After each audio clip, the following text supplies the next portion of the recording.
अस्सलामु अलैकुम वरहमतुल्लाहि वबरकातुहू। अल्हम्दुलिल्लाहि रब्बिल आलमीन वस्सलातु वस्सलामु अला अशरफिल अंबिया वल मुरसलीन अम्मा बादु।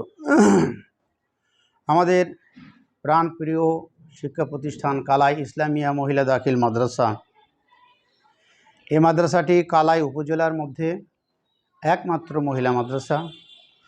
এই মাদ্রাসা 1999 সাল থেকে শুরু করে আজ 2024 সাল পর্যন্ত মাদ্রাসা পরিচালিত হয়ে আসছে।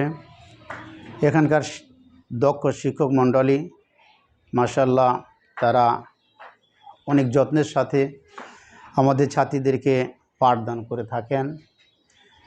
এখানকার ভৌত অবকাঠামোর খুব নাজুক অবস্থা। বর্তমানের এই উন্নয়নের যুগেও আমাদের উপজেলা সদরে এই মাদ্রাসাটা অবকাঠামোর দিক থেকে খুবই দুর্বল। তা সত্ত্বেও এই অভাব অভিযোগের ভিতর দিয়ে আমাদের শিক্ষক মণ্ডলী অক্লান্ত পরিশ্রম করে যান এবং আমাদের ছাত্রীরাও তারা মনোযোগের সাথে মাশাআল্লাহ পড়াশোনা করে থাকে।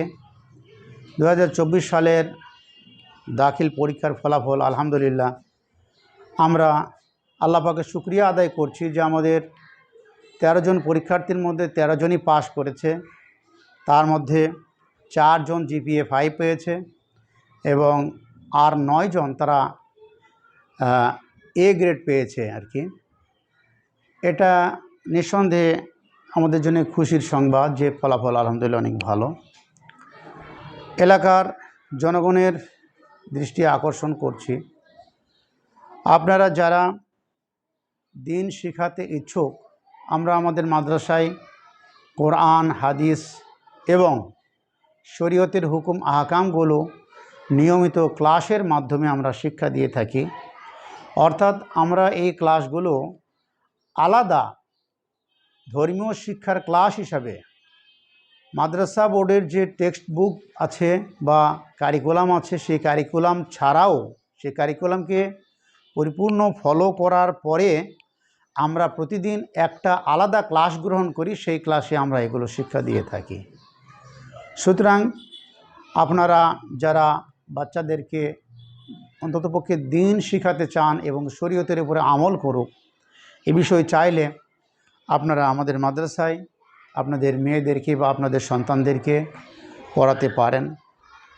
আমি এই এলাকার সকল মানুষের কল্যাণ কামনা করছি এবং এই এলাকায় যত মানুষ মৃত কবরে শুয়ে আছেন, আমি আল্লাহর কাছে প্রার্থনা করছি আল্লাহ পাক এই মাদ্রাসার ওসিলায় যেন সকল কবরবাসীকে মাফ করেন এবং জান্নাত নসিব করেন। এলাকার সার্বিক কল্যাণ মঙ্গল এবং শান্তি কামনা করে সংক্ষিপ্ত কথা শেষ করছি। ওয়া আখিরু দাওয়ানা আনিল হামদুলিল্লাহি রাব্বিল আলামিন। আসসালামু আলাইকুম ওয়া রাহমাতুল্লাহি ওয়া বারাকাতুহু।